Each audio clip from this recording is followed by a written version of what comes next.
பார்க்கலாம். சூரியனோட புற பகுதிகளில் வெடிப்பு நிகழ்வதனால கோள்கள் உருவாகுது. அந்த சமயத்தில் சூரியனோட மைய பகுதியில் இருக்கக்கூடிய காந்த ஆற்றல் மிக்க துகள்களும் வெப்ப ஆற்றல் மிக்க துகள்களும் வெளியேறுது அப்படிங்கிறத பார்த்தோம். அப்படி வெளியில் வரக்கூடிய காந்த ஆற்றல் மிக்க பாதரச துளிகள், அதாவது பரமாத்மா அப்படின்னு சொல்லக்கூடிய துளிகள் வெடித்து வெளியில் வரும்போது பல கூறுகளாக பிளவுபடும். அதாவது ஒரு துளியே பல துண்டுகளாக பிரிஞ்சு எந்த கோள் உருவாக்குறதுக்காக அது வெளியில ஏறிச்சோ அந்த கோளை நோக்கி பயணம் செய்யும். அந்த கோளோட மையத்துக்கு சென்று மீண்டும் அந்த துண்டு எல்லாமே ஒன்று சேர்ந்து ஒரு முழுமையான காந்தல் ஆற்றல் மிக்க பாதரச துளியாக மாறுது. அதே மாதிரி வெப்ப ஆற்றல் மிக்க பாதரச துகள்கள் வெடிப்பின் மூலமாக வெளியேறும் போது காந்த ஆற்றல் மிக்க துகள்கள் மாதிரி பிளவுபடாம அப்படியே முழுமையாக அந்த பாதரச துளி அந்த கோளோட மையத்தை சென்று அந்த இடத்துல காந்தல் ஆற்றல் மிக்க துளிகள் எல்லாமே ஒன்று சேர்ந்து ஒரு துளியா மாறுச்சு இல்லையா, அது கூட ஒரு வெப்ப துகளும் சேர்ந்து ஒரு ஜீவாத்மா உருவாகுது. ஸோ ஒரு ஜீவாத்மா அப்படிங்கிறது ஒரு முழுமையான காந்த ஆற்றல் மிக்க பாதரச துகள் மற்றும் ஒரு முழுமையான வெப்ப ஆற்றல் மிக்க பாதரச துகள். காந்தல் ஆற்றல் மிக்க துகள் ஆன்மாவாகவும் வெப்ப ஆற்றல் மிக்க துகள் ஒற்றை அணுவாகவும் இல்லைன்னா உயிர் அணு, இது ரெண்டும் ஒன்றோடு ஒன்று இணைந்து ஒரு ஜீவாத்மாவை உருவாக்குது. உருவாக்கப்பட்ட அந்த கோளும் தான் வெடித்து வந்தப்ப சூரியனோட மையத்திலிருந்து எந்தெந்த துகள்கள்லாம் வந்துச்சோ அது எல்லாத்தையும் தன்னுடன் ஈர்த்து கொள்ளும். ஈர்த்து ஒரு ஜீவாத்மாவாக உருவாக்கி தன்னுள்ளே வச்சுக்கும்.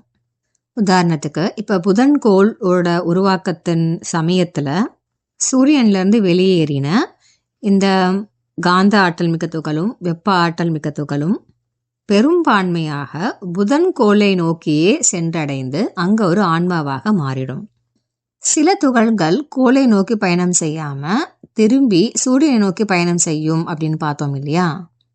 ஒரு பாதரச துகள் பல கூறுகளாக பிளவுபட்டு மீண்டும் சூரியனை நோக்கி பயணிக்கும் போதும் சூரியனோட ஆற்றல்னால இந்த துகள்கள் எல்லாமே ஒன்று திரட்டப்பட்டு ஒரு முழுமையாக துகளாக மாறி அதுவும் ஒரு ஆன்மாவாக மாறுது. அதுவும் ஒரு ஜீவாத்மாவே. ஸோ ஜீவாத்மா அப்படிங்கிறது பரமாத்மாவோட ஒரு துளி அப்படின்னு சொல்றதுக்கு இதுதான் அர்த்தம். பரமாத்மாவாகிய பாதரச துகள்கள் ஒரு கோளினை அடைந்து அங்கே ஜீவாத்மாக உருவாகுது. ஸோ நம்ம ஒவ்வொருத்தருக்குள்ளேயும் இருக்கக்கூடிய ஆன்மா அப்படிங்கிறது அந்த ஜீவாத்மா எல்லாமே சூரியன்ல இருந்து பாதரச துகள்களாக வெளியில வந்து ஜீவாத்மாவாக உருமாறினது தான். அது முதல்ல எந்த கோளை அடைஞ்சி ஜீவாத்மாவாக மாறுச்சோ அதுதான் அதோட தாய் வீடு மாதிரி. இப்போ சூரியன்லேருந்து துகள்கள் வந்து புதன் கோளை வந்து அடைந்து அங்கே ஜீவாத்மாவாக உருவாகுது அப்படின்னா அந்த ஜீவாத்மா புதன் கோளோட ஒரு படைப்பாக இருக்கும். இப்படி நம்ம ஒவ்வொருத்தரும் வெவ்வேறு கோள்களின் படைப்பாக இருக்கலாம். ஒருத்தர் நம்மளோட ஜீவாத்மா புதன் கோளோட படைப்பாக இருக்கலாம், சனி கோளோட படைப்பாக இருக்கலாம், செவ்வாயோட படைப்பாக இருக்கலாம், இல்லை பூமியோட படைப்பாக கூட இருக்கலாம். எந்த கோள்களும் இல்லாமல் திரும்பி சென்று சூரியனுக்கு போய் அப்புறமா ஜீவாத்மா உருவாகுது இல்லையா, அது எல்லாமே சூரியனோட படைப்பான ஜீவாத்மாக்களாக ஆயிடும். பல கூறுகளாக பிளவுபட்ட காந்தல் ஆற்றல் மிக்க பாதரச துளிகள், அதாவது பரமாத்மா இல்லைன்னா ஈச துளிகள் ஒரு கோளோட மையத்துக்கு அடைந்து அங்கே முழுமை பெற்று மீண்டும் ஒரு முழு துகளாக மாறும் அப்படின்னு பார்த்தோம் இல்லையா. இப்படி ஒரு முழு துகளாக மாறினதுக்கு அப்புறமா அது இந்த கோளோட மையத்தில் இருந்து மீண்டும் சூரியனை நோக்கி பயணம் செய்யும் அப்படின்னு கிளம்பிடும். அப்படி சூரியனை நோக்கி வர அந்த சமயத்தில் பூமியோட புவி ஈர்ப்பு சக்தியினால ஈர்க்கப்பட்டு பூமியை அடையுது. ஸோ ஜீவாத்மா அப்படின்னு சொல்லக்கூடிய நம்ம மனிதர்களுடைய ஆன்மாக்கள் எல்லாமே புவி ஈர்ப்பு விசைக்கு ஆட்பட்டது. அதாவது எர்த் கிராவிடேஷனல் ஃபோர்ஸ், இதுக்கு கட்டுப்பட்டது தான் நம்ம எல்லாரோட ஆன்மாக்களும். இந்த புவி ஈர்ப்பு விசைக்கு ஆட்கொள்ளப்படுத்தினதுக்கு அப்புறமா இந்த ஒவ்வொரு ஜீவாத்மாவும் அது கூட சேர்த்து பல மூலக்கூறுகள் மாலிக்யூல்ஸை இணைத்து கொள்ளும். எதுக்குன்னா ஒரு பாதுகாப்பிற்காக அப்படின்னு சொல்றாங்க. இந்த மூலக்கூறுகள் இணைவதனால தான் மீண்டும் ஒரு ஜீவாத்மா சூரியனை நோக்கி பயணிக்கிறதுக்கு தடையாக இருக்கான். அதனால தான் மனிதர்களோட ஆன்மாக்கள் தொடர்ந்து பல பிறவிகள் பூமியில் எடுக்க வேண்டியது இருக்கு. இந்த மூலக்கூறுகள் எல்லாத்தையும் விட்டு தனியா அந்த பாதரச துகள், அதாவது நம்மளோட ஜீவாத்மா எப்ப மறுபடியும் இந்த பூமியை விட்டு விண்ணுலகத்துக்கு பயணிக்க தொடங்குதோ அப்ப ஒரு விண்மீனா மாறிடும். பூமியிலிருந்து வெளியேறி சூரியனோட மையத்தை அடையறதுக்கு தான் அதை முயற்சி செய்தாலும், அப்படி மையத்தை அடைஞ்சாலும் அந்த ஈசத்துகள் மறுபடியும் பல கூறுகளாக பிளவுறக்கூடும். அதனால பூமியிலிருந்து விடுதலை ஆகிற ஒரு ஆன்மா, ஒரு ஆன்மத்துகள் சூரியனோட மையத்துக்கு மறுபடியும் சென்று நிலைத்து இருக்க முடியாது, அதாவது நிலைத்து செயல் புரிய முடியாது. அதனாலேயே அது சூரியனிலிருந்து நீக்கப்படுமா. ஆனா புவியிலிருந்து வெளியேறுகின்ற ஒரு ஜீவாத்மா விண்மீனா மாறிடுச்சு அப்படின்னா அதுக்கு சூரியனோட ஈர்ப்பு விசைக்குள்ள சிக்காம அதால தனித்து இயங்க முடியும். மற்ற கோள்களோட புவி ஈர்ப்பு சக்தியினாலும் ஈர்க்கப்படாது. பிளஸ் ஒரு விண்மீனுக்கு எந்த நேரத்திலும் சூரியனுக்குள்ள செல்வதற்கு திறன் இருக்கும். சோ பூமியில ஒரு மானுடனாய் வாழ்ந்த ஒருத்தர் உயரிய நிலைகளை அடைந்ததுக்கு அப்புறமா, அதாவது அப்படிப்பட்ட ஆன்மாக்கள் ஆன்ம விடுதலை அடைந்ததுக்கு அப்புறமா ஒரு விண்மீனாய் மாறி ஒரு புது சூரியனை உண்டாக்கக்கூடிய ஆற்றல் பெறுது. அடுத்து என்ன சொல்றாங்கன்னா, சூரியன் அதோட மையத்துல இருக்கக்கூடிய அந்த காந்தல் ஆற்றல் மிக்க பாதரச துகள்களால மட்டுமே தான் இப்ப நிலைத்திருக்கு.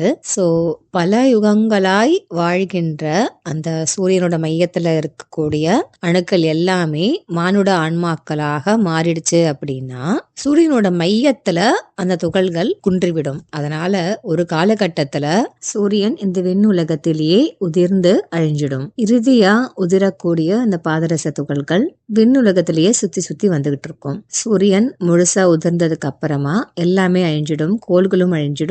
அப்ப விண்ணுலகத்துல மீண்டும் வெற்றிடம் மட்டுமே நிலவிடும். மறுபடியும் பேரண்ட சுழல்கள் உண்டாகும், அறந்துகள்கள் உண்டாகும். அது கூட விண்மீன்கள் எல்லாம் ஒன்று சேர்ந்து சீக்கிரமா ஒரு சூரியனை உண்டாக்கிடும். அப்ப மறுபடியும் மூன்றாம் வகையான அந்த பாதரச துகள்கள் வெடித்து கோள்களை உருவாக்கும். மீண்டும் பல சதுர்யுகங்களுக்கு விண்ணுலகம் சீராக இயங்கும். இத்தகைய நுண்ணிய பாதரச துகள்களான அணுக்களோட இயக்கமே நம்ம ஆன்மாவோட மூலாதாரம். இந்த மாதிரியான ஒரு ஆன்மாவை பெற்றுள்ள ஒவ்வொரு மானுடரும் நம்ம எல்லாருமே இதை பத்தி சிந்திச்சு இதை புரிஞ்சு சீராக நம்ம எல்லாரும் இயங்கி சிறப்பான ஒரு விண்மீனாக நம்ம உயர்ந்திடணும் அப்படின்ட்டு வாழ்த்தி ஈசனின் சுயசரிதத்தை முடிக்கிறாங்க. முடிவுரையில அகத்திய மகரிஷிகளும் இணைந்து சப்த ரிஷிகளும் என்ன சொல்றாங்க அப்படின்னா, ஈசனோட சுயசரிதத்தை அறிவதனால் என்ன பயன் நமக்கு அப்படிங்கறத விரிவாக சொல்றாங்க. ஆன்மாவிற்கும் உயிர் அணுவிற்கும் ஒரு நெருங்கிய தொடர்பு இருக்கு, அது நமக்கு புரிய வருது. இந்த புத்தகத்துல இருக்கக்கூடிய தகவல் இன்ஃபர்மேஷன் நம்மள அடையும் போதே நம்மளோட சில திரைகள் விலகுமா, நம்மளோட ஆன்மாவோட நிலைய நம்மளால உணர முடியும் அப்படின்னு சொல்றாங்க. ஆன்ம துகள்கள் வெட்ட வெளியில எப்படி உருவாச்சு அப்படிங்கறத நம்ம உணரும் போது நம்மளோட ஆன்மா எவ்வளவு உயர்ந்தது, அந்த உயர்வு நிலை நமக்கு தெளிவாக புரியும் அப்படின்னு சொல்றாங்க. ஒவ்வொருத்தரும் பல பிறவிகளாக தவம் புரிந்து உணரக்கூடிய இந்த சத்தியத்தினை எளிதாக இந்த புத்தகத்துல குரு அண்ணன் தொகுத்து வழங்கியிருக்காங்க அப்படின்னு சொல்றாங்க.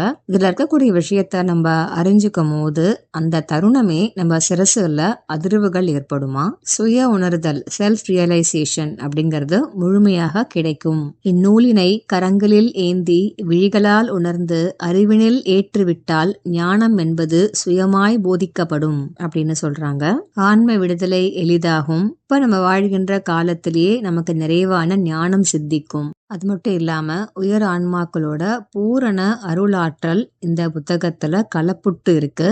புண்ணியம் புரிந்த ஆன்மாக்களின் சிந்தனையில் அகத்திய மகான் வீட்டிருப்பார் எனும் சத்தியத்தினை உணர்ந்து ஈசனின் சுயசரிதத்தினை ஏற்று ஆன்மாக்களை ஈசனிடமும் அகத்தீசனிடமும் சமர்ப்பித்து உய்வுற வேண்டும் என்றே மானுட குலத்திற்கு உணர்த்திட முற்படுகின்றோம். சத்தியத்தினை உணர்ந்து சீராய் வாழ்ந்திட வாழ்த்துகின்றோம். அகத்திய மகரிஷிகள் மற்றும் இணைந்த சப்த ரிஷிகள். விஞ்ஞான பூர்வமாக நம்ம தேடிட்டு இருந்தாலும் சரி, மெய்ஞான தத்துவங்களை நம்ம தேடிட்டு இருந்தாலும் சரி, இந்த புத்தகத்தை வாசிக்கும் போது நம்மள அறியாமலே, அதாவது நம்மளோட அறிவுக்கு எட்டாமலே உணர்வுகள் மூலமாக நம்ம ஆழ் மனத்துல இருக்கக்கூடிய சில கேள்விகளுக்கு பதில் எங்கிருந்தோ வருது. எதையோ ஒண்ணு புரிஞ்சுக்க முடியாம தவிச்சிட்டு இருந்த அந்த மனசுக்கு ஏதோ ஒண்ணு தெளிவடையுது. உள்ளுக்குள்ள ஏதோ ஒரு அமைதி, ஏதோ ஒண்ணு விடுதலையான மாதிரி ஒரு உணர்வு, இணை புரியாத ஒரு நன்றி உணர்வு. இந்த புத்தகத்தை வாசிக்கும் பலரும் இதை கண்டிப்பாக உணர்வீர்கள் அப்படின்னு நம்புறேன். இங்கிருந்து அடுத்தது மூளை அப்படிங்கிற புத்தகத்தை நம்ம வாசிச்சோம்னா ஒரு நல்ல கண்டினியூட்டி தொடர்ச்சி இருக்கும். இன்ஃபேக்ட் மூளை புத்தகத்தை வாசிக்கிறதுக்கு முன்னாடி ஈசனின் சுயசரிதம் நல்லா தரோவா புரிஞ்சிருந்தா மூளை புத்தகத்தை வாசிக்கும் போது நல்லா கனெக்ட் பண்ணிக்க முடியும், நல்லா மீனிங்ஃபுல்லா இருக்கும். ஏன்னா மூளையில முதல் பாகத்துல வெட்டவெளி, பெருவெளி, பேரண்ட நிலைகள், சுழல்கள், அண்டம், காந்த ஆற்றல், வெப்ப இழை, காந்த இழை, பாதரச துளிகள், இது எல்லாத்தையும் கனெக்ட் பண்ணி இதே மாதிரியான நிகழ்வுகள் தான் ஒரு சிசு, ஒரு குழந்தை உண்டாகும் போது நடக்குது அப்படின்னு கனெக்ட் பண்ணி ஆரம்பிச்சிருப்பாங்க. ஸோ அதோட ஆழம் புரியணும் அப்படின்னா ஈசனின் சுயசரிதத்துல வரக்கூடிய இன்ஃபர்மேஷன், தகவல்கள் நமக்கு தெளிவா புரிஞ்சிருக்கணும். முடிந்தவர்கள், ஆர்வம் இருக்கிறவங்க கண்டிப்பாக இந்த புத்தகங்களை கையில வாங்கி படிங்க. இந்த எழுத்துக்கள் மனிதர்களால் உருவாக்கப்பட்டதில்ல, நேரடியாக இந்த புத்தகங்களை வாசிக்கும் போது மட்டும்தான் நம்மளால இந்த உண்மையை உணர முடியும். தொடர்ந்து பயணிக்கலாம். இயற்கையை தேடி நம் பயணங்கள் அனைத்தும் இனிதாக அமைய வாழ்த்துக்கள். நன்றி, வணக்கம்.